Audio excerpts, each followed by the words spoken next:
What's up, guys? So in this video I'm going to show you real quick just how to change a filter in a horizontal configuration.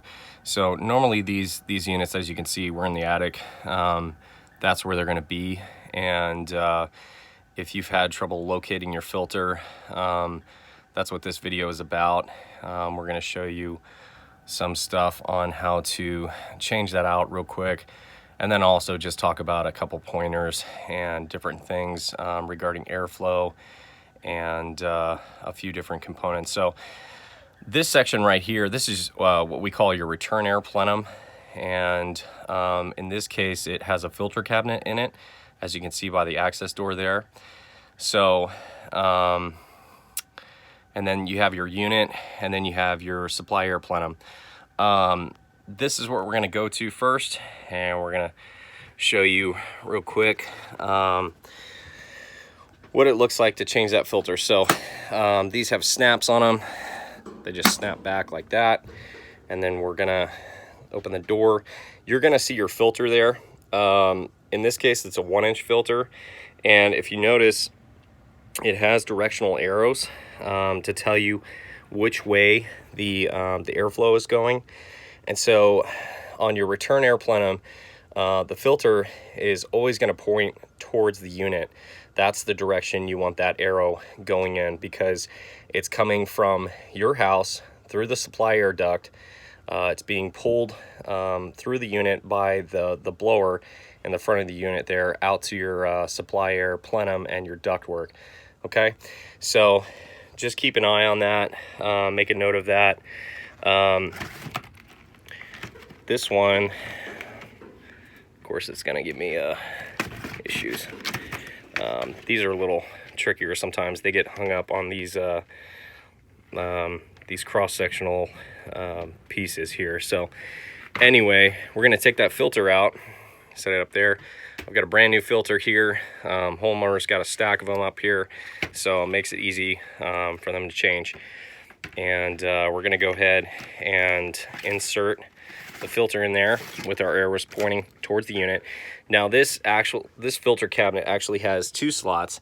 It's got a slot here for the 1-inch filter, so you see there's a metal seam right there, and one on the bottom, and then it actually has a 4-inch slot that you can put a 4-inch filter in. Now every filter will have its size marked on it, at least it should. As we can see from this is a 20 by 20 by 1 inch. And it says the actual filter size is 19.5 by 19.5 by 7/8. So it's not exact 20 by 20 by 1 inch.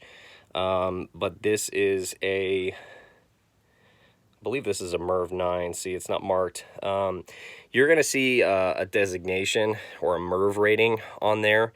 And that MERV rating, what it means is basically the higher the rating, the smaller the particle that filter is going to filter out. Now, it's not always appropriate for every system to have, let's say, like a MERV 13 filter in it. What I usually recommend for most homeowners is that they go with like, a MERV 8 or 9, if they have a good amount of return ductwork and lower static pressure in their system, then I would say you could probably bump that up to a MERV 11. But the kind of air quality that you're looking for is never really going to come from your filter. If you're looking for a filter that's going to reduce allergens and pollen and dust and everything in your house, I would say you're probably actually just better off getting an air scrubber, and that's what we see down here on this unit. This looks like a Ream Halo, and so that's a product made by RGF, and it actually, I'm just going to disconnect this real quick because we don't want to expose ourselves to the UV light that's in there. But what this has is it's got a couple different features in it. Let's see if we can get that off there. It's got a binding on the top. But if you look here, this is the actual bulb. So this part is detachable. This will need to be replaced every every 2 years, right around there. But inside, this actually has two components to it. So it's got a UV light, and then it's also got an oxidizer, or excuse me, an ionizer. And what that does is it basically splits water molecules and creates hydrogen peroxide ions, and that eliminates, basically it just gets rid of all the nasty germs in your house. It will clump on particulate matter like pollen, dust, debris, particulate matter that's just floating around in your house, and will actually make your filters more effective, because it'll increase the size of the particle so that you can actually, your filter can actually pick it up. So this is a good product. Air scrubber is another one. They make this similar technology. You know, it has the dual technology. It's got the UV light, which of course, you know, kills everything on contact.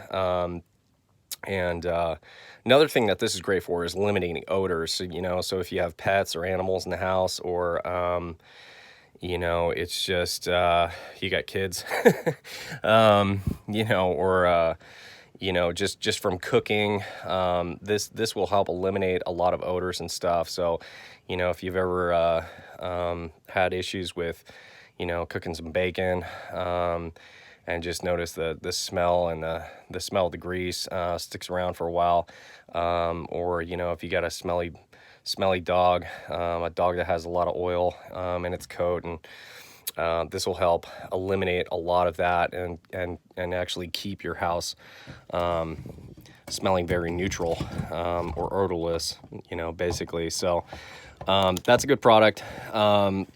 Highly recommend that as an addition. It will help reduce allergens. This is supposed to be pretty easy to snap back on, but for some reason it's just binding up a little bit. So we want to make sure that's back in, and of course we're gonna plug it back in here. This model, just a quick note, if you have this model and you've had it installed, you want to make sure the installer hooked it up to constant power. Because if they hooked it up to where it only comes on when the fan in your unit comes on, then these bulbs will actually burn out prematurely. So just a quick note there. But anyway, back to the filter here. We've installed our filter now. If you notice, this filter has actually a bit of a gap in here, and so, you know, what's going to happen is some of the airflow is going to escape and get around that without passing through the filter. That's why it's important to have basically the right filter size, you know, because you want to filter all the air that's going through your unit. The reason that's important, and the reason it's important to change your filter, we recommend at least once a month. Every house is a little bit different, but we recommend at least once a month you change your filter. Now, it may not look dirty. Like this filter doesn't look that dirty. It's got a little bit of dust and dirt and debris on it, but for the most part, it's pretty clean still. The reason is not so much that, you know, you're waiting until it accumulates, you know, dirt on it. At that point, it's actually too late. You know, the filters, actually, the higher the MERV rating on them, the faster that they're going to get plugged, because the smaller holes and in them, the smaller the microns or the particles that they're filtering out, they're actually gonna plug those holes faster and make your filter more obstructive to airflow. So we want to keep airflow going through your unit. We want to keep all the parts and components that are in your unit clean, like your blower wheel.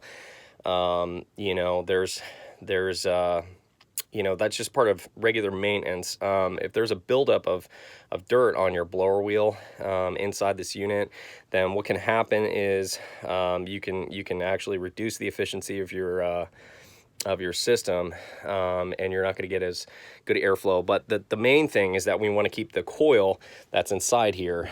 This is the other half of the outdoor unit. It's connected via this line set, this copper line set that runs to the outdoor condensing unit. And there's a coil in here. I don't think I'll be able to show you guys very well because it's kind of dark in there, but no, that's not going to work. But you'll have to take my word for it. There's a coil in there, and that's the part that we're really trying to keep clean, because in the extreme cases, you know, the coil can actually accumulate so much dirt that it will obstruct airflow. And when you obstruct airflow across that, you're not getting the proper heat exchange from the air to the refrigerant that's flowing through that coil. And what it can cause is freezing over or icing up. And so this coil will actually ice over completely, because the Freon's not absorbing the heat from the air anymore, and it's gonna basically freeze anything that comes in contact with it, like you know, water vapor or any kind of moisture that's in the air, which is usually always present, especially in North Texas. So another note on filter sizes, you know, this is a 1-inch standard pleated filter. I recommend pleated filters, not hog hair or rewashable filters or washable filters, whatever. But I probably wouldn't do a 1-inch filter. I would say the best filter for maximum efficiency and cross-sectional area is going to be a 4-inch filter. It's going to give you a little bit more surface area for the air to move across it and to capture particles. This is more of a standard pleated filter. This is just what the homeowner had on hand, so that's what we're using.